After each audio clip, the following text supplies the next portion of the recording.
네, 안녕하십니까. 사회탐구 전문 강의 플랫폼 김용 제이스쿨 S입니다.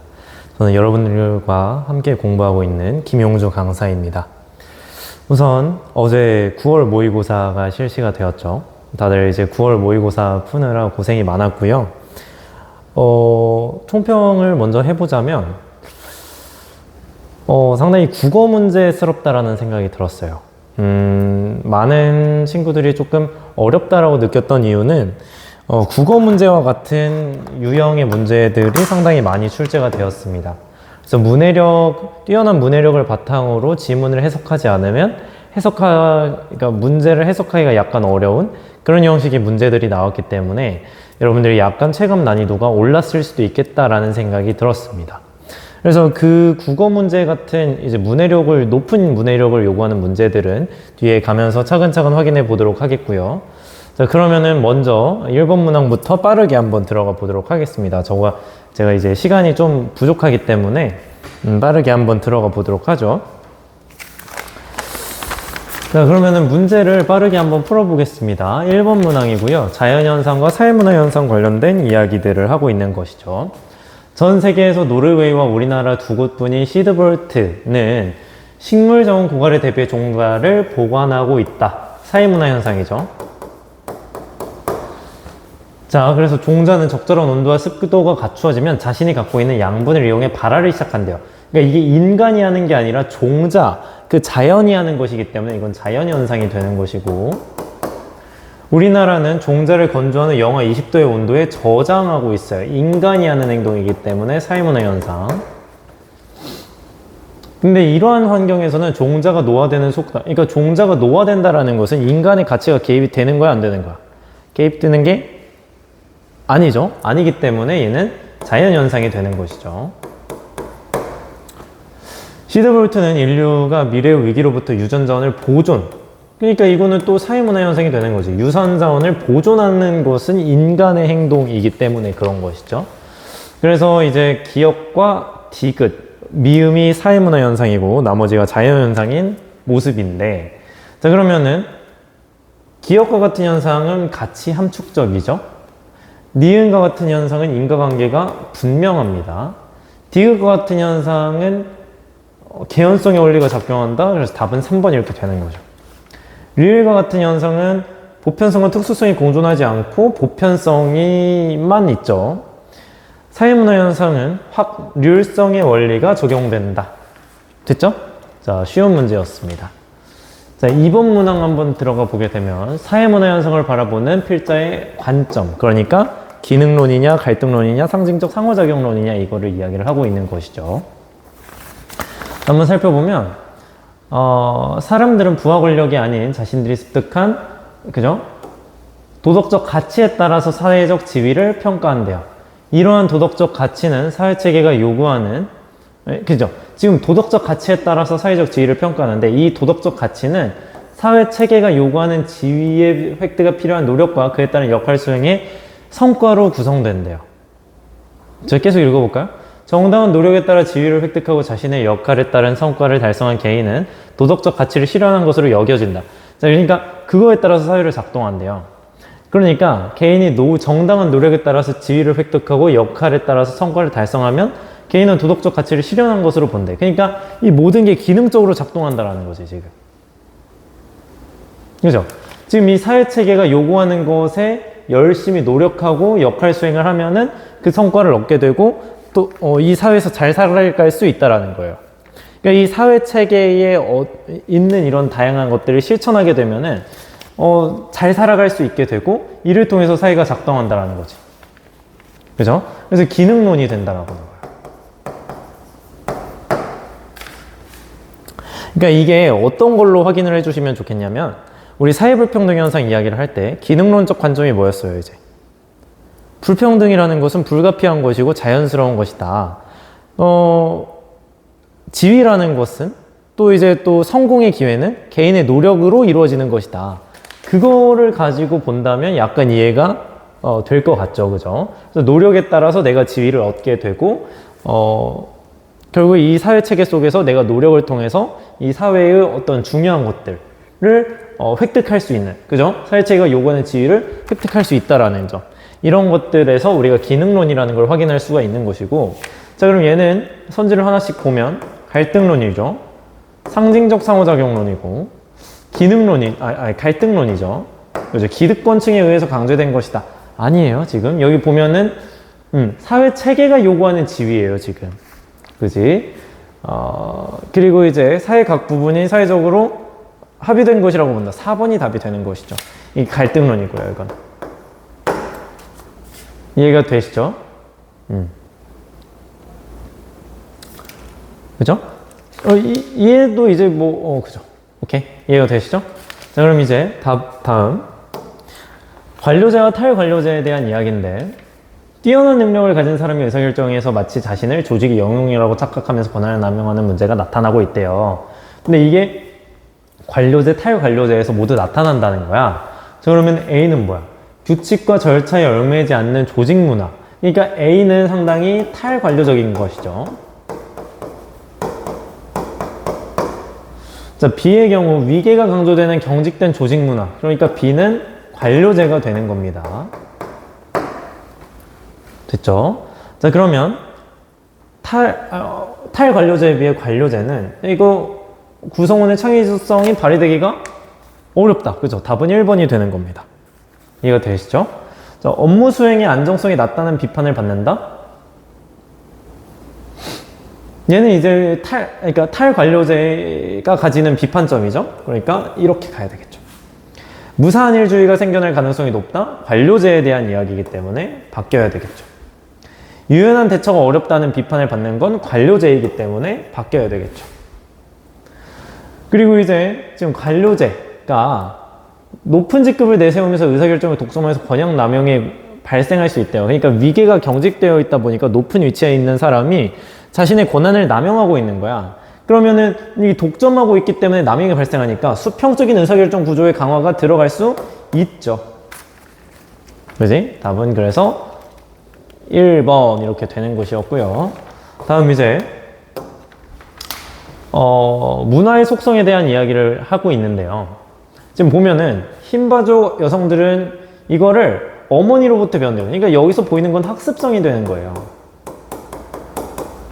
자, 여기 B를 보면 마사이족 남성들이 추는 아두무의 독특한 점프 동작은 마사이족 전사들의 용기와 인내를 그러니까 이게 공유성이죠. 그 의미를 공유하고 있잖아요. 그죠? 잠깐만요, 여러분. 그 의미를 공유하고 있기 때문에 그죠? 되는 것이고요. 자, 그럼 이게 화면이 아이고 미안합니다, 여러분. 오케이. 네.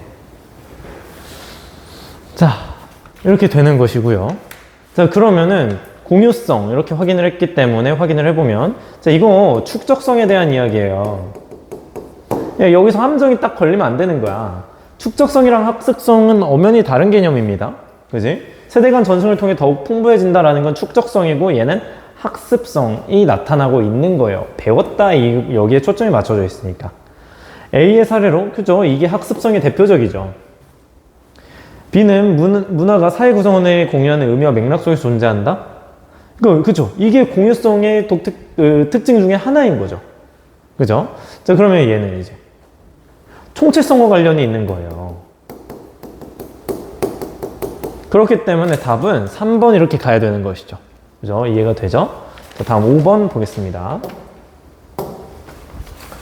다음 자료에 대한 설명으로 옳은 것만을 골라라 라고 이야기를 하고 있는데, 일단은 지방자치단체 A가 학업 중단 문제를 해결하기 위해서 등록금 일부를 지원해주는 사업을 하고 있대요. 그래서 지방자치단체는 시범사업을 적용한 학교의 학생과 그렇지 않은 학교의 학생을 대상으로 시범사업 전후과 후에 학교생활 전반에 관한 설문조사를 대규모로 실시하였습니다. 자, 설문조사를 대규모로 실시하였는데, 자, 그럼 기억. 갑의 연구에서 기억은 표본이다. 이게 맞을 수가 없죠. 표본이라고 하기 위해서는 일단 모집단이 있고 그 모집단을 대표할 수 있는 어떤 일부분인 거죠. 근데 얘는 보세요. 그런 이야기가 어디에 있어요? 모집단이 어디에 있고 표본 집단이 어디에 있어? 이거 알 수가 없습니다. 굳이 따지면 모집단인 거예요. 근데 그것도 지금 애매해요. 전체 대상이 뭔지 알려주고 있지가 않으니까 이제. 그지? 그래서 시범 사업을 적용한 학교의 학생 중에서 몇 명. 이렇게 했다면 이게 표본 집단이라고 할 수 있겠지만 그게 아니잖아요. 그죠? 그러니까 시범 사업을 적용한 학교의 학생 중 몇 명. 이랬을 땐 표본이라 할 수 있지만 지금 당장의 상태에서는 모집단이라고 보는 것이 좀 더 타당하다라고 이야기를 할 수가 있겠습니다. 그래서 기억은 틀렸고요. 자, 이후 학생 개개인을 식별할 수 있는 정보를 삭제한 후 누구나 사용할 수 있는 데이터베이스를 구축하였다. 그래서 의문을 가지고 있었던 연구자 갑은 가설을 설정하고 연구를 진행하였는데, 그러니까 A가 구축한 데이터베이스를 확인을 했대요. 그래서 등록금 지원을 받은 학생과 그렇지 않은 학생 각각을 1000명 추출해. 이게 표본을 추출한 거지, 이제. 그지? 그러니까, 시범 사업을 적용한 학교가 모집단인데, 그 중에서 표본을 추출한 거예요, 지금. 그래서 자료를 분석하였다. 그럼 결국에 이거는 2차 자료 활용한 문헌연구법이라는 게 확인이 되는 것이고, 그죠? 그랬을 때, 등록금 지원을 받은 집단이 그렇지 않은 집단보다 학업 지속 의사 증가 속도가 통계적으로 유의미하였다. 그러니까 이제 이 등록금을 지원했을 때 학업 중단 문제가 해결될 것이다 라는 것이 지금 지지하는 근거가 되는 거죠. 그지? 이해가 되시죠? 자, 그렇다면 2차 자료를 연구에 활용하였죠? 그죠? 이 A가 구축한 데이터베이스, 이미 1차 자료가 있고 거기서 자료를 가져온 것이기 때문에 이건 2차 자료이고요. 자, 그리고 A의 시범 사업이 확대 진행되는 지지의 근거가 되는 거죠. 지원받은 애들이 학업 지속 의사의 증가 속도가 더 높잖아요. 그죠? 그죠? 지원받은 애들일수록, 그지? 그러니까 이 정책을 확대 시행하는 지지 근거가 되는 것이죠. 그래서 답은 4번 이렇게 가는 겁니다. 어이구, 뭐야. 종이 치네요. 자, 그래서 지금 여기 보면은 이게 제가 국어 문제인가? 라고 싶었던 이유가 여기에 있는 거예요. 왜 그러냐면 이게 뭐 국어 문제지 뭐야, 이게 어떻게 사회문화 문제예요. 이 자료를 보고 해석하는 능력을 기르는 문해력을 자꾸 따지는 문제가 지금 많이 출제가 되고 있기 때문에 여러분들은 약간 책을 열심히 공부를 하는 이런 노력이 필요하겠습니다. 그럼 여기서 일단은 답은 5번이에요. 왜 그러냐면 믿거나 말거나. 재미없네. 사실은 만들면 된다. 낚시, 키워드 선정적인 거. 그러니까 일단 자극적인 거. 그러니까 대중문화의 문제점 중에서 자극적인 게 이게 중요한 거잖아요. 자극적인 거. 상업성이 강조되다 보니까 자극적인 문화가 발생하게 되고 문화의 질적인 조화가 이루어진다라는 게 단점이었잖아요. 이게 그 내용들인 거예요, 지금. 그치? 재미없는 거.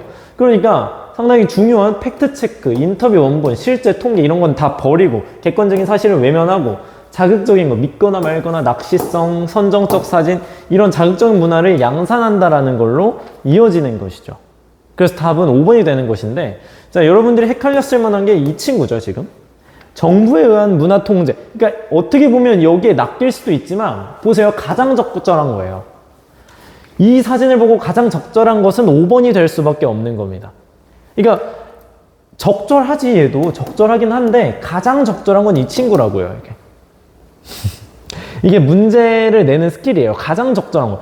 그러니까 항의가 들어도 우린 가장 적절한 걸 고르라고 했다. 이것도 적절하긴 하지. 가장 적절한 건 이것이다 라고 하면은 할 말이 없어지는 것이죠. 그죠? 자, 그러면은 5번, 6번까지 됐고요. 개인과 사회의 관계를 바라보는 필자의 관점. 개인과 사회를 바라보는 관점이니까 명목론, 실제론 이야기가 되는 겁니다. 그러니까 여기서 조금 또 헷갈렸을 부분이 있어요. 왜 그러냐면 이게 약간 비문학 문제처럼 열심히 어려운 문항을 냈거든요. 자, 그러면은 필자의 관점 한번 읽어보면 인간은 왜 제도의 명령에 복종하는가? 이것은 자기 기만으로 설명할 수 있대요. 자, 자기 기만은 스스로 가장하는 거예요. 그러니까 자기 기만이라는 것은 스스로 뭔가 하는 것이다.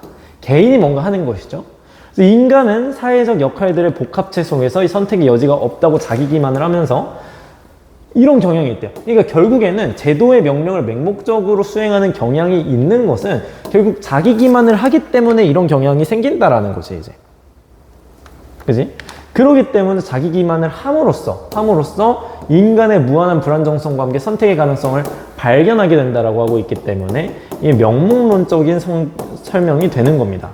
명목론. 자, 그러면 선지는 쉽게 맞출 수가 있죠? 기억선지 명목론의 대표적인 선지이고요. 구조화된 행동을 한다. 이거 실제론적 설명이고요. 규범이 개인을 구속하는 게 아니라 개인이 옳다고 믿는 규범 속에서 작동한다. 디귿 명목론에 대한 이야기고, 릴도 실제론에 대한 이야기니까 답은 2번 이렇게 가게 되는 것이죠. 그죠? 됐죠? 자, 그럼 다음 8번 문항. 갑국의 다양한, 일단은 내가 한번 읽어보면 갑국의 다양한 이주민들은 차별을 받아왔대요. A 이주민들은 다른 이주민들과 달리 차별에서 벗어나기 위해서 그들만의 사회운동을 전개했는데, 그 사회운동은 자신들의 민족적 정체성을 유지하면서도 주류 사회 구성원조차 꺼리는 어려움에도 마다하지 않고 적극적으로 사회에 참여해서 갑국의 가치를 실현하려는 그들 나름의 철학이 담겨 있었대요. 그러니까 우리 정체성을 유지하면서도 이 갑국의 정체성을 어떻게 막 갑국의 규범을 막 무너뜨리거나 그러려는 건 아니에요.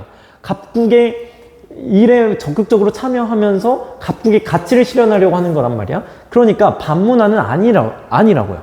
반문화는 아니지만 A 이주민들만의 문화인 거지. 그러니까 반문화가 아닌 하위문화라고 할 수 있는 거죠. 그러니까 사회운동을 했지만 갑국의 가치를 막 훼손하거나 이러려는 목적은 전혀 없단 말이죠. 그렇기 때문에 반문화가 아닌 하위문화라고 할 수 있는 겁니다. 자, 그럼 다음 니은을 보면, 근데 이럼에도 불구하고 차별이 계속되었다 보니까 새로운 사회운동이 나타나게 되었는데, A 주민들은 스스로 이방인이라고 칭하고, 자, 이젠 스스로 다른 애들이래요. 그래서 갑국사회의 제도와 가치를 부정합니다. 드디어 이제 민족적 정체성을 강화하면서 반문화적인 성격이 나타나게 되는 거예요. 근데 이제 이거 반문화를 주류문화로 변화시키려는 시도는 아니에요. 그냥 반문화로서 기능을 하고 있는 거죠, 니은은. 그지? 반문화로서 기능을 하고 있는 것이다. 그러니까 이런 식으로 표현을 하면 안 되겠다라는 겁니다. 자, 급격한 사회 변화에 저항하려는 사회운동은 둘 다 아니에요. 둘 다 아니다. 그런 문화가 어디 있어요? 둘 다 뭔가 바꾸려고 하는 애들이에요, 지금. 뭔가 둘 다 자신들의 차별을 하지 않도록 해줬으면 하는 그런 것이죠, 이제.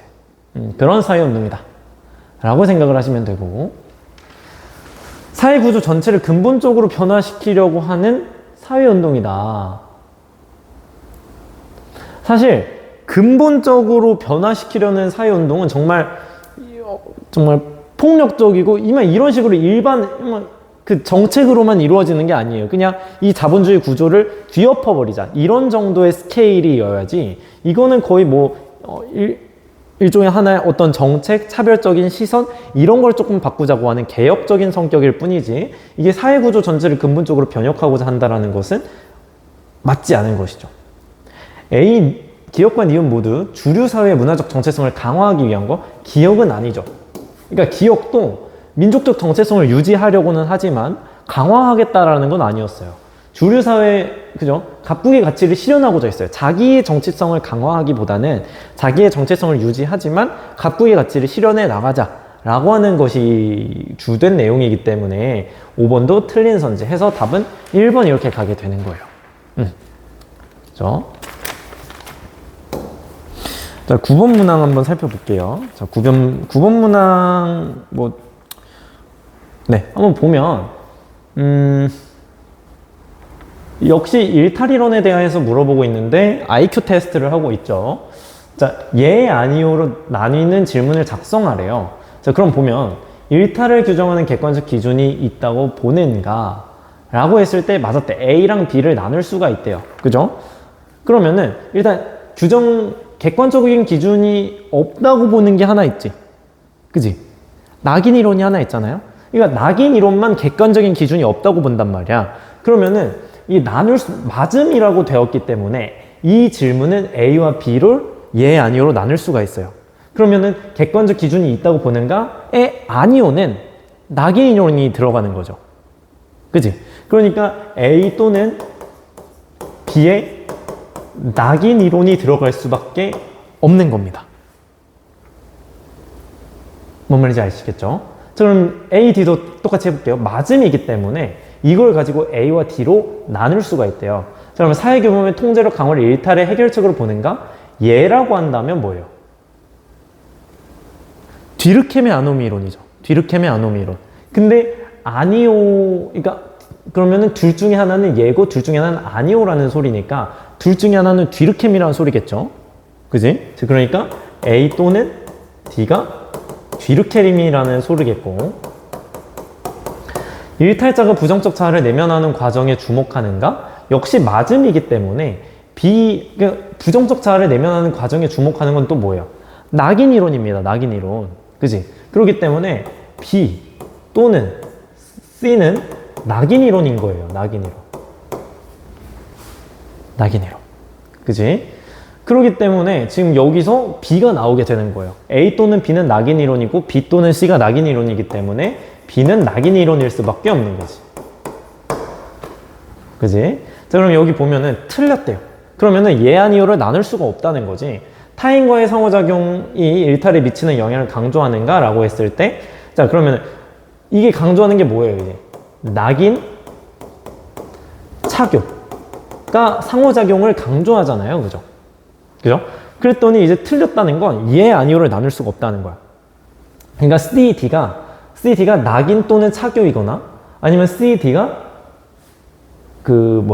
뒤르캠 또는 머튼인 거죠. 근데 일단 B는 이미 낙인 이론이에요. 그지? 그러면 CD가 낙인이나 착용가 될 수가 없는 거지. 그지? 그러니까 틀렸다라는 거는 얘 아니오로 나눌 수가 없는 거라고.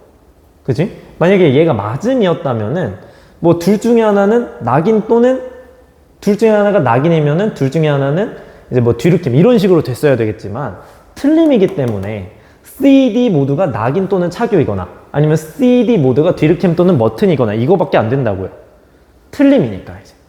그러면 근데 이미 B는 낙인이에요. 그러니까 CD가 낙인 또는 착용일 수는 없겠지.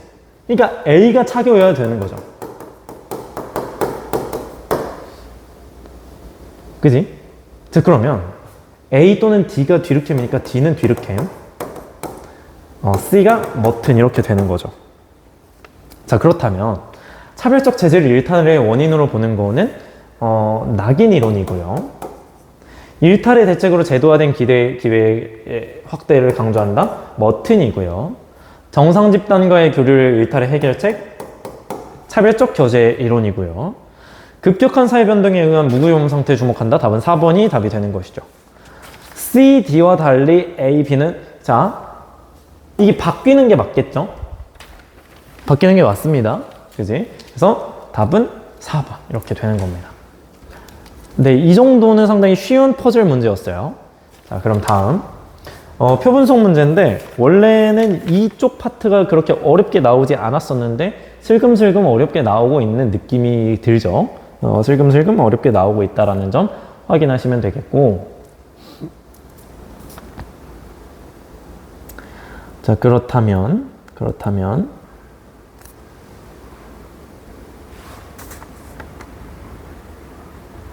자, 한번 보시죠.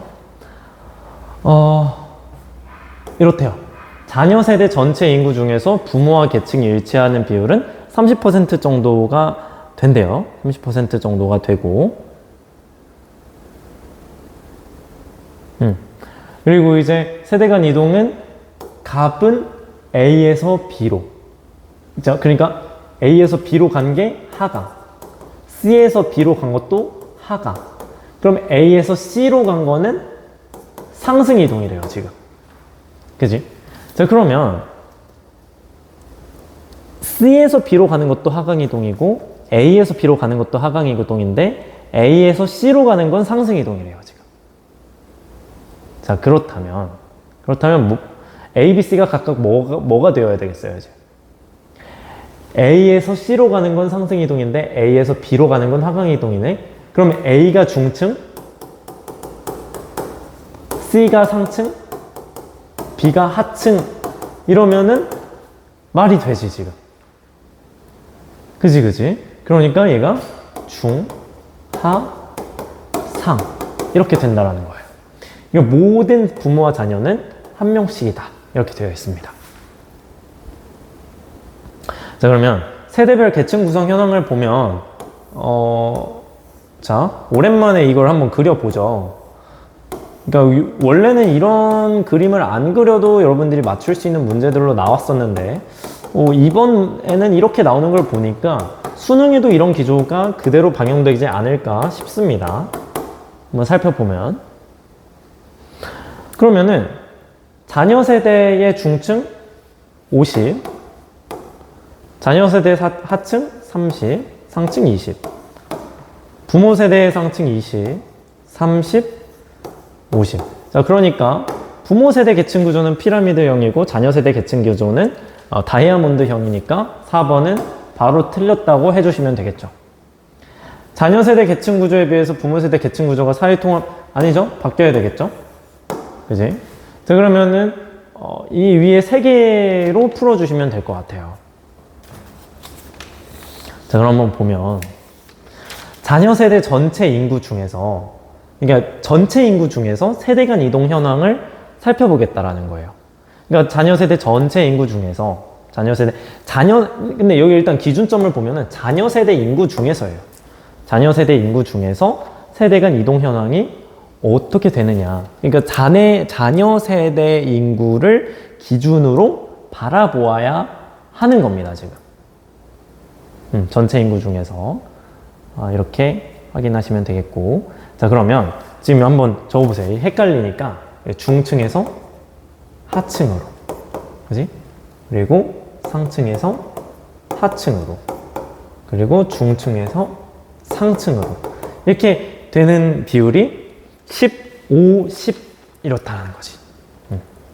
자, 그러면은 자녀 세대 전체 인구 중에서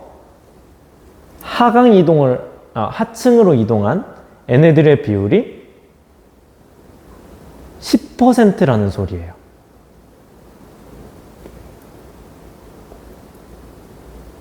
그지? 다시 한번. 자, 잠깐만요. 지금 일이 생겨가지고. 네, 잠깐 선생님께서 찾아오셔가지고. 네, 잠깐 하고 왔는데. 자, 그럼 보세요. 보시면. 일단은 여러분들이 주목해야 될 점이 뭐냐면, 여기에요. 자녀 세대 전체 인구 중에서 부모와 계층이 일치하는 비율은 30%래요. 지금 여기도 자녀 세대 전체 인구 중에서 세대 간 이동 현황이 이렇다라는 거예요. 그러니까 자녀 세대 인구를 중점으로 좀 보셔야 돼요. 자녀 세대 인구로 봤을 때 세대 간 이동이 중층에서 하층이 되었대. 그러니까 세대 간 이동이 중층에서 하층이 되었는데 자녀 세대 입장에서 보라는 거죠. 그러니까 자녀 세대가 지금 하층인데 중층에서 하층으로 온 애가 10%라는 거야. 그러니까 자녀 세대가 지금 하층인데 중층에서 하층으로 온 애가 지금 10%라는 거지. 그래서 마찬가지 지금 하층인데 상층에서 하층으로 온 애가 상층이었는데 하층으로 온 애가 5%라는 소리예요, 지금. 얘는 이제 상층인데 중층에서 상층으로 올라온 애가 지금 여기 10%라는 소리예요, 지금. 그럼 여기 10%겠죠? 여기 30이니까 이거 맞춰주면 10%가 되는 것이고, 그지? 그죠? 이런 상황이고, 자, 그러면은 얘가 30이니까 여기 15 들어가야 되겠죠? 그지? 자, 근데 일치하는 비율이 30%래요. 전체 인구 중에서 부모와 자녀가 일치하는 계층이 30%래. 그러니까 이거 다 합쳤을 때 30이 나와야 되는 거지. 그럼 얘는 5가 되어야 다 합쳤을 때, 그러니까 이거 3개 합쳤을 때 30이 나오는 거잖아요. 그래서 얘가 5가 되어야 되는 것이고. 그럼 얘 10, 얘 5, 얘가 30 이렇게 나오는 거죠. 이렇게 된다 했을 때 갑의 부모 계층보다 을의 부모 계층이 낫다. 자, 갑의 부모 계층. 자, 이 갑이었죠? 갑의 부모 계층은 중층이었어요. 을의 부모 계층은 상층이었어요. 높죠?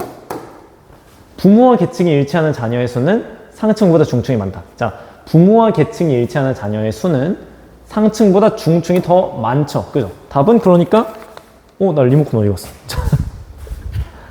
2번 이렇게 되는 거죠. 자, 세대 간 하강 이동 여기였어요. 사강 이동한 애들 25, 세대 간 상승 이동한 애들 45. 더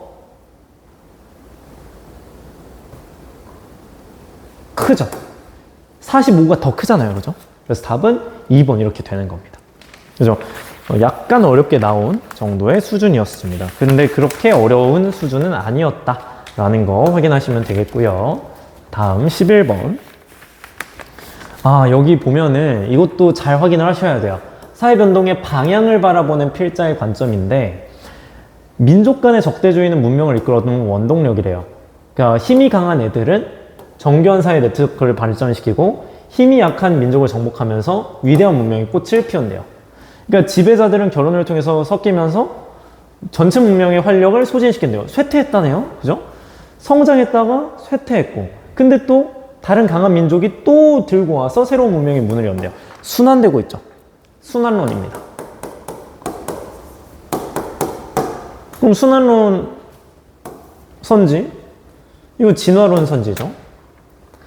순환론 선지, 진화론 선지. 답은 2번 이렇게 가는 거죠. 됐죠? 자, 다음 12번. 자, 갑국의 향수를 보급한 인물로 알려져 있는 A래요. 그러니까 갑국의 향수를 보급했다고 하네. 그러니까 직접 전파가 있었네. 그지? 그래서 갑국의 전통 의뢰 중 약초즙을 뿌려서 향을 내는 방식에 착안해서 뿌리는 형태의 새로운 향수를 개발했다. 그러니까 이거는 그럼 문화 융합이죠. 밖에서 어디선가 가져온 이 향수와 기존에 있었던 약초즙을 뿌려서 내는 방식, 이 둘이 결합해서 뿌리는 형태의 향수가 나온 거잖아요. 그죠? 이게 문화 융합이 되는 것이고 자발적으로 한 거죠, 지금. 이게 있어서 지금 말한 거였어요, 지금. 자, 그러면 이 향수는 갑국의 귀족층에게 큰 인기를 얻었대요. 이 소식을 들은 을국 향수업자들이 을국이 바르는 향수를 갑국에 가져왔대요. 그러니까 을국 향수업자들이 가져가서 판매를 했는데 갑국의 서민층도 바르는 향수를 사용하게 됐대. 그러니까 그러면 뭐예요? 뿌리는 향수와 바르는 향수가 공존하고 있어요. 그래서 문화 공존이 갑국에서 나타나고 있는 거지. 근데 갑국에서 혁명이 일어나서 갑국 정부가 기업들을 국유화하면서 A는 강제로 이걸 빼앗겼대요. 자, 그럼 이게 강제적 문화 접변이에요? 강제적 문화 접변을 내려면 을국 국민들이 갑국에 쳐들어가야지. 그러지 않았잖아요. 그렇기 때문에 강제적 문화 접변이라고 할 수가 없고요. 을국에서 어쨌든 가져가면 향수 제조 비법을 들고 을국으로 망명을 했대요.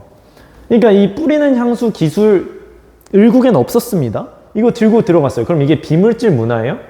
이거 물질 문화지. 기술이잖아요, 기술.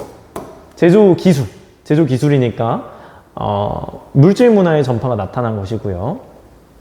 그래서 향수를 다시 제조하였다. 그래서 A 향수는 향수의 봉급, 자, A의 향수는 높은 시장 점유율을 갖게 됐다라는 건 공존이 나타난다라는 거죠.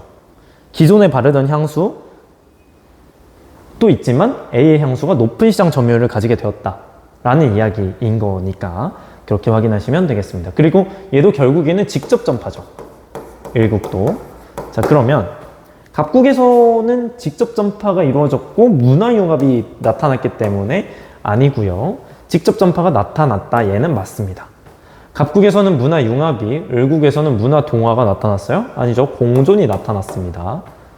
갑국과 을국 모두에서 문화 공존, 병존이 나타났어요. 갑국에서도 나타났고, 미안합니다.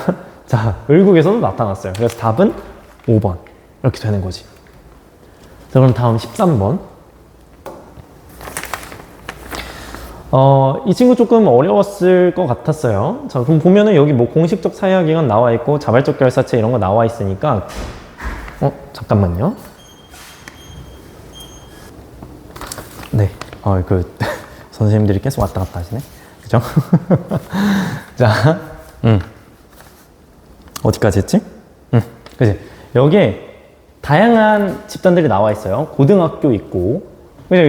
이걸 찾으셔야 돼요. 지금 여기 문제 보시면은 그냥 뭐 성취 지위이다, 사회 집단이 적혀 있다. 그러니까 누가 어느 사회 집단에 있고 누가 어느 집단에 있는지 이런 게 중요한 게 아니기 때문에 얘는 그냥 사회 집단만 잘 찾아보시면 될 것 같아요. 그래서 건설회사 있고 사내 혼성 합창단, 노동자 의뢰 산업재해를 목격하였다. 당시 노동조합 어려웠다. 마라톤 동호회, 얘는 인권 변호사. 그래서 뭐 노동인권 단체, 그지? 이런 거 다 찾아주셔야 돼. 신문 이런 거 이제.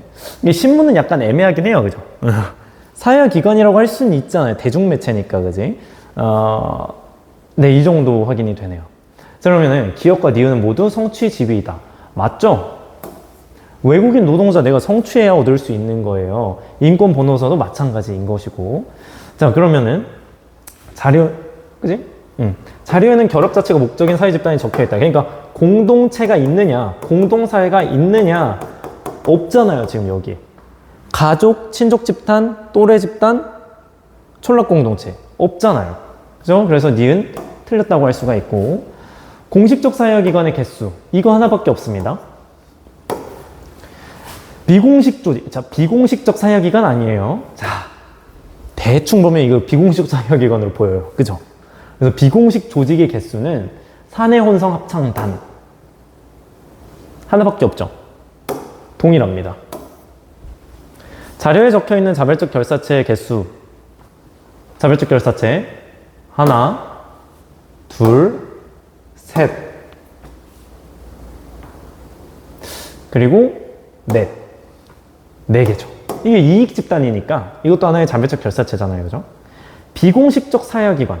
자, 비공식적 사회기관 한번 보면 하나, 둘, 셋, 넷, 다섯, 여섯 해서 리을도 맞아서 답은 기역, 디귿, 리을 이렇게 되는 거예요. 그러니까 신문이라는 게 이건 대중매체니까 이게 어떤 뭐 공식 조직이냐 비공식 조직이냐로 나누긴 어렵겠지만 대중매체이기 때문에 공식적 사회기관이냐 비공식적 사회기관이냐로는 나눌 수가 있습니다. 해서 이 친구는 비공식적 사회기관이기 때문에 여기까지 이렇게 체크를 해줘서 답은 기역, 디귿, 리을 이렇게 나온다고 봐주셔야 돼요. 얘도 상당히 어려운 문제였었습니다. 어렵다기보다 그냥 그 인지 부조화가 오는 문제인 거지, 그죠? 자, 그럼 하나하나 보면, 자, 이번에는 자료 수집 방법이고요. 현지에서 연구 대상자와 생활하며 자연스러운 일상을 살펴보는가 참여관찰법인가요? 라고 물어보고 있는 거죠. 근데 얘는 채점 결과 모르니까 그냥 넘어가고, 인위적인 통제 상황에서 처치로 인한 실험법인가요? 라고 물어보고 있는 것이고, 그죠? 자, 실험법이라고 했냐고 물어봤을 때 2점이래요, 2점. 2점이라고 하기 위해서는 일단은 얘가 다 맞으려면 어떻게 돼야 돼요? 실험법, 얘 실험법 하나만 있고 나머지 다 아니오에 있어야 되겠죠. 그지? 그러니까 답이 얘로 했을 때 답이 될 수 있는 건 딱 하나밖에 없어요. 그지? 자, 그러면은 얘가 2점이 나오려면 여기 아니오가 하나 그러니까 아니오는 무조건 맞잖아요. 실험법이 아니라면. 그지? 아니오 하나 맞고 여기서 셋 중에서 하나가 맞아야 되는 거지. 이렇게 해야 2점이 나올 수밖에 없어요. 왜냐면 실험법은 하나밖에 없으니까. 그지? 자, 그러니까 여기서 알 수 있는 거는 다시 한번 이야기를 해보지만 여기서 알 수 있는 거 A, B, C는 실험법 이다라는 거죠.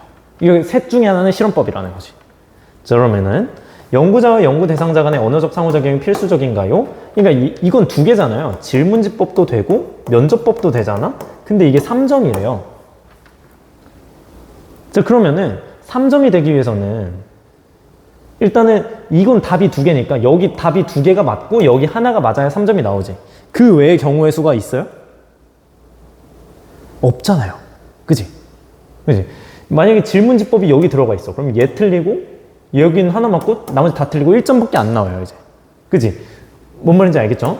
자, 그러니까 이게 3점이 나오기 위해서는 A 또는 C 또는 D가 질문지 또는 면접법이어야 된다는 소리예요. 자, 그러면은 방법론적 이론론을 기초로 한, 자, 그러니까 여기는 질문지 또는 실험법인가요? 이렇게 묻고 있는 거죠. 4점이 나왔어요. 다 맞은 거지. 그럼 C 또는 D가 질문지 또는 실험법인 것이고 A 또는 B가 면접 또는 참여 관찰법인 거죠. 자, 그럼 여기서 한번 짜맞춰 보자고요. 이제 짜맞춰 볼 수가 있어요. 이제 자, A 또는 B 또는 C가 실험법인데 A 또는 B가 잠깐만.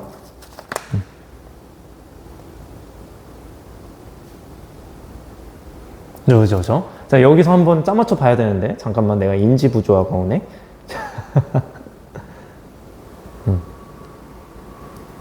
자, 보세요. A 또는 B는 무조건 면접법 또는 참여관찰법이에요. C 또는 D가 질문지법 또는 실험법이라고. 자, 그러면은 얘랑 얘를 매칭해봐. 그러면 C는 실험법이 될 수밖에 없죠. 왜냐면 실험법은 C 또는 D에 밖에 못 들어가요. 그러니까 이게 맞는 말이 되는 거지. 그럼 A 또는 B는 면접법 또는 참여관찰법인데 일단 D는 그럼 질문지법이라는 것을 알 수가 있는 거지. 그지? 자, 그러면 C가 실험법이고 D가 질문지법이면 A가 면접법이 되어야죠. 그러지? A가 면접법이 되어야 하고 그럼 B가 참여관찰법 이렇게 되는 거예요. 자, 이렇다고 했을 때 그러면 참여관찰법이 여기 들어갔으니까 틀리잖아요? 그지? 그리고 나머지 D는 질문지법이니까 아니오가 맞지? 나머지 다 틀리니까 1점이 나오죠. 답은 1번 이런 식으로 나오는 거죠. 그죠? 자, 그러면 나머지 다 보세요. 이게 바뀌어야 되겠죠? 참여관찰법과 달리 실험법은 오히려 바뀌어야 되겠죠? 실험법에 비해 질문지법은 다수를 대상으로 자료를 수집하기에 어렵지 않죠. 오히려 바뀌어야 되겠지. 질문지법에 비해서 면접법은 활용하기가 쉽죠. 그지?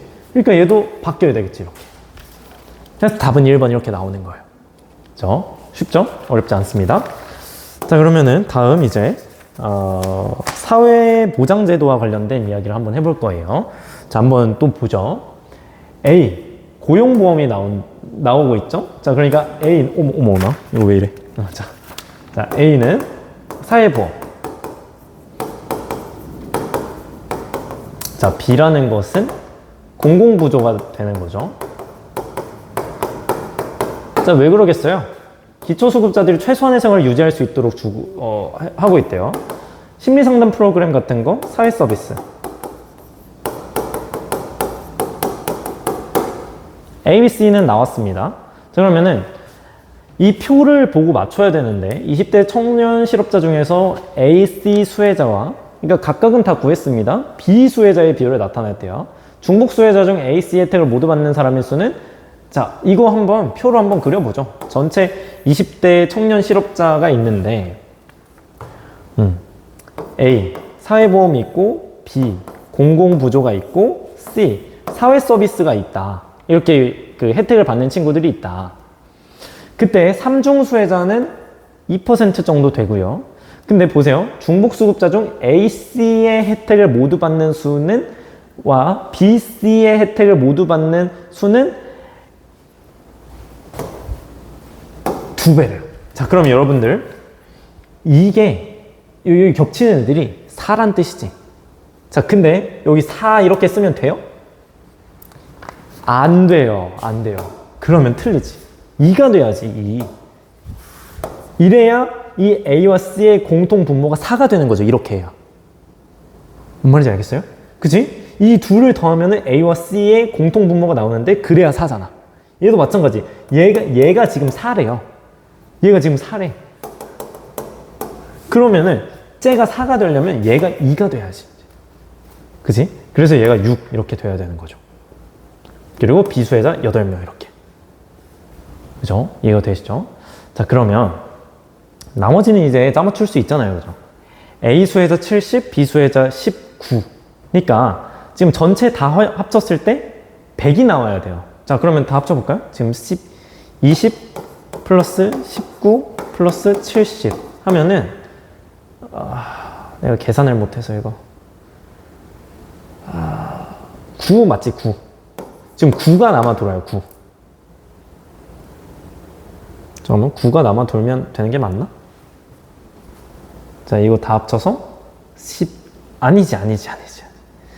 자, 아니죠. 자, 여러분 미안합니다. 자, 100이 나오려면, 자, 일단 여기 8 플러스 여기 6 플러스 나머지 두 개를 더했을 때 여기가 중복돼서 나오게 되는 거겠죠. 그죠? 자, 다시 한번. 자, 그래서 자, 8 플러스 6 플러스 A 플러스 B 하면은 89 이렇게 나오죠? 그지? 그러면은 103이 나옵니다. 자, 그러니까 이 겹치는 애가 3이란 소리지. 자, 그러면 이거 전체가 3이야? 아니죠. 여기 1이 들어가야 이 전체가 3이 되는 거지. 자, 그럼 이렇게 되면은 다 이게 채워 넣을 수가 있겠죠? 65 그러니까 14 이렇게. 그지? 자, 그러면 자, 이렇게 하면은 풀 수 있는 모든 조건이 완성이 됐습니다. 이제 모든 조건이 완성이 됐으니까 우리 같이 한번 풀어보죠. 중복 수혜자 수는 수혜자 수는 지금 7이죠. 비수혜자보다 많지 않습니다. 왜 자꾸 이럴까요? 자, 사회보험의 혜택을 받는 사람의 수는 혜택만을 받는 사람의 수는 65. 그러니까 전체를 100명이라고 한번 따져보면은 어차피 인구수는 똑같으니까 숫자까지 할 수 있는 거예요, 이제.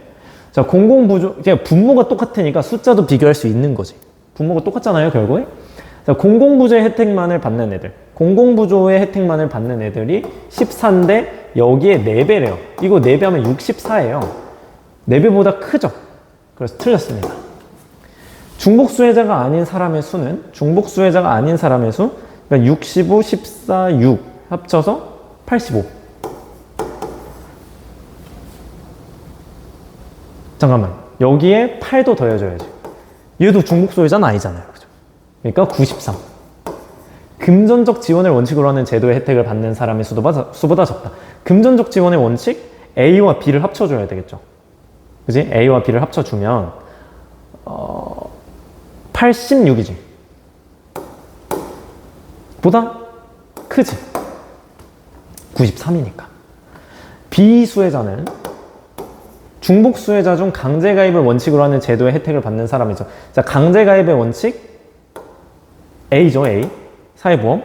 그러면 이게 5예요. 이게 2배 이상이니까 틀렸죠. 사회서비스 혜택만을 받는 사람의 수는 6은 중복수혜자 중 소득 재분배 효과가 가장 큰 건 공공부조예요. 그러니까 중복수혜자 중 소득 재분배 효과가 가장 큰 제도 혜택을 받는 사람의 수는 5명이니까 이것보다 많지. 답은 그래서 5번 이렇게 되는 거죠. 그죠? 자, 이런 문제는 늘 그랬지만 벤 다이어그램을 그려서 표현을 해주시는 게 필요하겠습니다. 자, 선생님들이 자꾸 이 교실을 쓰려고 해서 빨리 한번 마무리를 해보죠. 네, 사회적 소수자에 대한 이야기들, 이런 내용들이 나오고 있는데, 갑국에서 일하고 있는 외국인 노동자 A는 행인과 다툼을 거치고 이렇게 가였다. 익숙하지 않아서 모국어로 진술서를 작성할 수 있게 해달라고 했지만 업무 지침이 갑국의 언어로 작성해야 된대요. 그러니까 외국인 노동자가 자기의 모국어로 할 수가 없도록 법적으로, 제도적으로 배제가 되어 있는 거예요. 그래서 법적 조력을 받을 수가 없었는데, 그러니까 주류 집단의 제도적 배제로 인해서 차별을 받은 게 맞잖아요. 업무 지침 자체가 지금 사회적 소수자를 차별하고 배제하고 있으니까. B는, 자, 네, 그러니까 이 친구는 이제 장애가 있는 거죠, 장애. 근데 장애를 이유로 입학을 허가하지 않았어요. 청원을 냈고 차별해서는 안 된다는 법이 제정되어서 공격을 받을 수 있게 되었대요. 근데 이게 우대 정책을 받은 거예요? 아니지. 우대 정책이라고 하려면 장애인 할당제 이런 개념이 들어와야 돼요. 그런 게 전혀 없었습니다. B와 달리 A는 아니죠. 바뀌어야 되겠죠. A는 언어적인 특성을 이유로 차별을 받은 것이고 문화적인 특성을 이유로 차별을 받은 것이고 B는 신체적인 특성으로 차별을 받은 것이죠. 역차별의 문제가 나타나지도 않았어요. 왜냐하면 적극적 우대 조치가 어디가 나타나? 적극적 우대 조치로 인하여 기존의 사회의 아이들, 기존 사회의 사람들이 역으로 차별을 받는 느낌을 받을 때 그 역차별의 문제인데, 여기는 적극적 우대 조치의 모습도 나타나질 않아요. 그러니까 4번은 답이 될 수가 없고, 수적 우세, 무슨 말이야 이게? 장애인이 수적 우세에 있어요? 그거 아니잖아요, 그죠? 그런 차별적 소수자가 나타난다? 답이 될 수가 없습니다. 자, 그러면은 17번. 자, 보세요. 늦었대요. 1시간을 벌었잖아. 갑. 사실 저는 한국 사람이다 보니까 갑이 약간 이해가 안 되긴 합니다. 갑이 약간 이해가 안 되지만 을이 좀 심하지. 너희 나라는 시간 개념이 없네. 그니까 너희가 후진국이야. 자, 그러니까 을의 태도는 지금 뭐야? 자문화 중심주의죠. 자, 그럼 보면 지난 시간에는 자기 나라 문화를 비하면서 다른 나라 문화를 동경했던 병의 사례로 A를 설명했대요. 그럼 A는 문화 사대주의지. 자, 이번 시간에 을의 태도는 자문화 중심주의적 태도예요. 자, 그러면은 문화는 다름이 아니라 다름이고 틀림이 아니기 때문에 문화 상대주의를 갖춰야 된다, 이런 이야기죠. 이거 B여야 되겠죠? 이거 A가 맞겠죠? 이것도 B여야 맞겠죠? A, B와 달리 C는 문화의 다양성 보존에 기여할 수 있죠. 어려운 부분이 없습니다. 문화를 이해의 대상으로 보는 친구는 문화 상대주의밖에 없기 때문에 이 B가 여기로 와야 되겠죠. 그렇게 하면 맞는 말이 됩니다, 이제. 그죠? 어려운 부분은 없습니다. 자, 얘도 약간 비문학 문제였어요. 약간 국어적인 역량을 조금 강조하는 이런 문제였습니다. 그래서 앞에 페이크로 이렇게 넣어놨어요. 세계화의 영향은 이중적이다. 세계화는 선진국과 개발도상국의 다른 경로를 택하게 했다. 뭐 고부가 가치를 만들게 했고 개발도상국은 종속되도록 만들었다. 근데 한편이라는 개념이 들어갔기 때문에 이 앞에 거랑은 전혀 관련이 없다라는 걸 인지를 하시고 보시면, 선진국의 경우에는 자본가들은 생산 비용이 낮은 국가로 생산 기지를 이전하면서 이익을 얻었지만 노동자들은 일자리 감소와 임금 하락을 겪었대요. 자, 개발도상국의 경우에는 소득 증가 혜택은 자산가들이 고숙련 노동자들에게 집중되었고 저숙련 노동자들은 충분히 주어지지 않았대요. 그러니까 자본가와 노동자의 갈등이 개발도상국이든 선진국이든 둘 다 나타났다라는 이야기죠. 자, 그렇다는 건 국가 내 불평등을 증가시켰다라는 이야기입니다. 이제 국가 내에서 자본가와 노동자의 갈등이 개발도상국이든 선진국이든 둘 다 나타나고 있다라는 거죠. 그러면은 5번이 답이 되려면 이 내용은 5번 내용이 맞아요. 근데 이거 페이크로 들어간 거지. 한편 뒤의 내용은 이 내용이 답이기 때문에 답은 1번이 될 수밖에 없습니다. 자, 그러면은 다음 빈곤에 대한 이야기예요. 자, 이제 여기 보면은 생존에 필수적인 물품을 구매하는 데 필요한 소득을 기준으로 빈곤하다. 자, 그럼 얘는 절대적 빈곤이죠. 근데 여기도 마찬가지. 최소한의 육체적 건강을 유지하는 데 드는 비용 해서 빈곤하다? 절대적 빈곤이죠. 최소한의 인간다운 생활을 하기 위해서 필요한 거를 얻지 못하는 경우가 절대적 빈곤이에요. 절대적 빈곤. 그러니까 얘는 절대적 빈곤이 되는 것이죠. 근데 여기 보면은 한 사회의 통산적인 생활 수준에서 얼마나 떨어져 있는가를 고려한대요. 그러니까 다른 사람에 비해서 얼마나 빈곤하느냐 이걸 따진다고 하니까 얘는 상대적 빈곤이죠. 근데 여기서 다른 사람보다 난 쟤보다 못 버니까 막 상대적 박탈감 이런 게 아니라 객관적 수치를 가지고 다른 사람보다 못 버는구나를 따지는 것이기 때문에 이런 식으로 따지는 게 바로 상대적 빈곤이 된다라는 것을 확인하실 수 있겠죠. 자, 그러면은 기업과 달리 니은은 자체가 말이 안 돼요. 그리고 소득 분배 형평성을 높임으로써 해소할 수 있다? 이거 전혀 말이 안 되죠. 최저 생계비가 없는 최저 생계비도 없는 친구들에게 최저 생계비를 지원을 해줘야지, 그지? 그러니까 소득 분배 형평 분담을 높여서 해소하려면은 상대적 빈곤에 대한 이야기가 되는 것이겠죠. 달리 틀렸습니다. 둘 다 객관적인 기준에 의해서 규정된다라고 이야기했어요. 방금 전에 이야기를 했습니다. 상대적 빈곤도 객관적인 빈곤이라는 점, 우리 같이 공부를 했었었죠. 객관적인 빈곤이다. 그러니까 그렇다면 이거 사람들이 이게 상대적 빈곤이라고 헷갈린다고. 이거는 그게 아니라 주관적 빈곤이라고요. 자, 이 주관적 빈곤은 내가 몇 번을 말하지만 이재용도 느낄 수 있다니까요. 아, 나는 왜 빌 게이츠처럼 못 벌지? 이런 식으로 이제. 그렇기 때문에 디귿과 달리 니은은 이게 말이 안 됩니다. 이런 상태는 아예 주관적 빈곤이기 때문에 이 둘 다 객관적 빈곤이라는 것을 확인하셔야 돼요. 절대적 빈곤도 객관적인 수치를 가지고 판단하는 것이고 상대적 빈곤도 객관적 수치를 바탕으로 중위소득에서 우리나라는 중위소득에서 50% 미만 이런 식으로 객관적 수치로 바라보니까 객관적 빈곤입니다. 이것도. 자, 니은에 비해서 절대적 빈곤에 비해 이게 말이 안 돼요. 말이 안 돼. 니은에 비해서 기역 디귿을 어떻게 해? 기역 니은이 절대적 빈곤인데. 기역 니은과 달리 디귿은 사회 구성원 소득 분포 상태를 고려하는 개념이라는 평가를 받죠. 상대적 빈곤은 이제. 절대적 빈곤은 이런 그거를 할 수가 없죠. 자, 그래서 답은 5번이었고요. 자, 그럼 마지막 문제죠. 빨리 한번 끝내봅시다. 자, 그러면 여러분들이 이제 자, 지금 여기 보면은 T년 대비 T 플러스 30년의 인구구조 변화 양상을 보고 싶대요. 그러면 T년, T 플러스 30년 이렇게 해줘야 되는데 문제는 갑국과 을국이 모두 있네요. 자, 그러면은 노부유 해줘야 되겠죠? 노부유. 총은 100%로 놔주시고요. 자, 그러면 T년의 전체 인구 중 부양 인구의 비율은 을국이 45%래요. 을국이 45%. 전체를 100으로 놨을 때 45%가 부양 인구라는 것이죠. 갑국의 4분의 3배래요. 자, 이거 4분의 3배잖아? 자, 그러면 4분의 3이니까 갑국이 몇이란 소리야? 60이란 소리죠. 60의 4분의 3이 45니까 이제. 그죠? 을국의 노령화 지수와 노년 부양비는 같대요. 자, 노령화 지수 뭐였어요? 유소년분의 노년. 그리고 노년 부양비는 뭐야? 부양 인구분의 노년. 그러니까 결과적으로 뭐예요, 이제? 유소년 인구와 부양 인구가 같아야 이게 말이 되는 거지. 그러니까 이게 45가 되어야 되고 10 이렇게 되어야 된다는 거죠. 그지? 이해가 되시죠?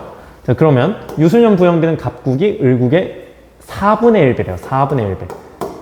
자, 그러면은 유소년 부양비 여기 1이었어요. 얘 4분의 1배랐으니까 여기 유소년 부양비는 4분의 1인 거지. 자, 그럼 4분의 1을 하면 15가 나와야죠. 그럼 25인 것이고. 그지? 그러니까 얘는 유소년 부양비가 1이잖아요? 4분의 1배라며. 그럼 여기는 4분의 1이어야 되잖아? 그러려면은 60분의 15여야 4분의 1이 나오지. 그지? 자, 이렇게 되고요. 자, 그리고 갑국과 을국의 모두 전체 인구는 변함이 없대요. 그러니까 변함이 없대. 변함이 없고요. 양육에 대한 사회적, 자, 이 조건에 따라서 판단을 한대요. 자, 그러면은 한번 보세요. 갑국의 유소년 부양, 자, 일단 여기서부터 보는 게 낫겠다. 전체 인구 중 부양 인구 비율이 갑국 불변했어요. 자, 그러면은 갑, 을, 불변했어요. 60이야. 근데 유소년 부양비가 증가했대요. 그러면은 유소년 인구가 증가했다는 소리겠네요. 그럼 노년 인구는 당연히 떨어지겠죠. 얘는 15보다 크고 얘는 25보다 작고 이렇게 되겠죠. 자, 그럼 여기는 부양 인구 비율이 감소했대요. 자, 그러니까 얘 이제 45보다는 적은 거지. 부양 인구가. 자, 근데 유소년 부양비가 불변했대요. 자, 그러니까 얘가 유소년 부양비가 불변했다라는 것은 이게 같은 폭이라는 거죠. 같은 폭으로 줄었기 때문에 뭐 얘가 43까지 떨어졌다. 그럼 얘도 43이라는 소리예요. 자, 그러면 나머지 얘는 10보다 큰 상태겠죠. 자, 이 정도로 하고 이 조건을 이따가 보도록 하죠. 자, T년의 노령화 지수는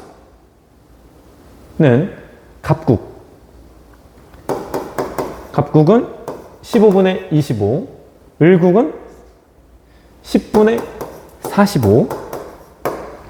그러잖아요, 그죠? 갑국보다 을국이 크다. 잠깐만. 내가 지금 뭘 잘못했지? 노령화 지수.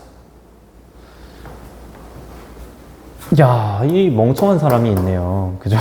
45분의 10이잖아. 그치? 작죠? 작지.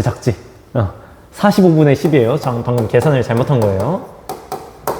자, t 플러스 30년의 갑국의 노년 부양비는, 자, t 플러스 30년의 갑국의 노년 부양비는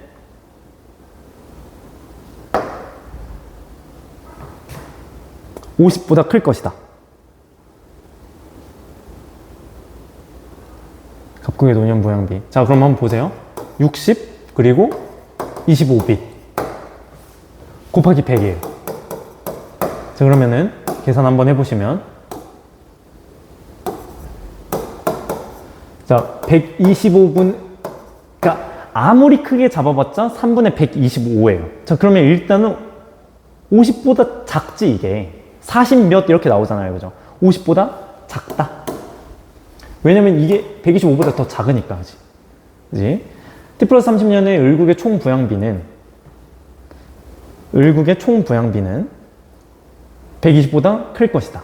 그러니까 총 부양비는 45보다 작은 것 분에 이제 55보다 큰 거에 곱하기 100이잖아요, 그죠? 120보다는 작죠, 이게. 자, 계산 한번 해보세요. 이렇게 계산을 해도 딱 나옵니다, 이제.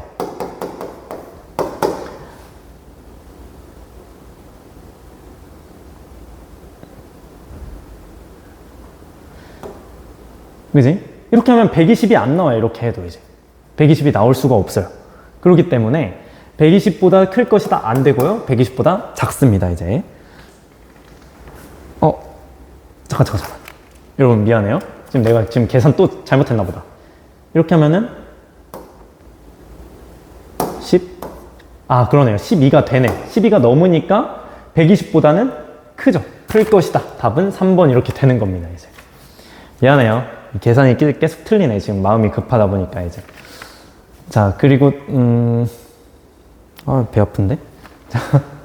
양육에 대한 사회적 비용은 유소년 인구와 정의 관계가 있어요. 그러니까 이게 같은 폭으로 떨어졌다라고 해서 이거 헷갈려 하면 안 돼요.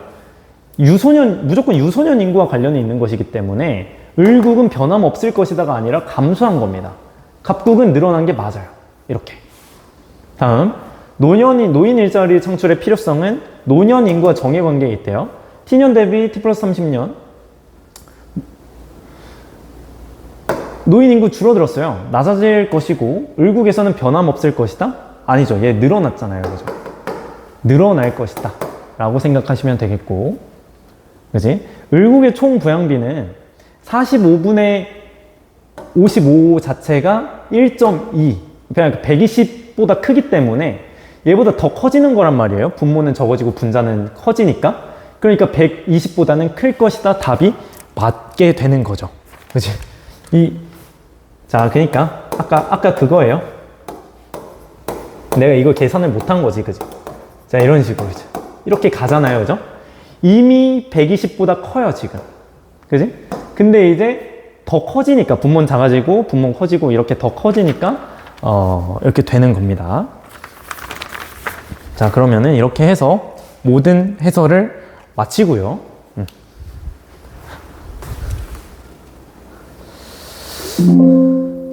네, 모두 고생 많으셨습니다. 상당히 이제 국어적인 문제들이 상당히 많았고, 여러분들이 이제 풀어내는데 크게 어려움은 없었을 거라고 생각이 들어요. 그러니까 어려운 문제들은 그렇게 많지가 않았습니다. 그래서 수능은 이것보다 더 어렵게 나올 것 같다라는 추측을 조심스럽게 해보고요. 이 정도 문항 정도는 여러분들이 한 1등급 컷이 한 46 정도로 예상이 되고 있는데, 그것보다는 좀 더 높게 맞아야 되지 않을까라는 생각이 드는 문제였었습니다. 그래도 이제 9월 모의고사에 너무 일희일비하지 마시고, 이건 하나의 과정일 뿐이기 때문에 이거를 기점으로 좀 더 발전해 나가는 시간을 가졌으면 좋겠네요. 자, 그럼 이상으로 수업을 마치도록 하겠고요. 저는 김용 제이스쿨 S에서 사회문화 정치와 법을 담당하고 있는 김용주 강사였습니다. 감사합니다.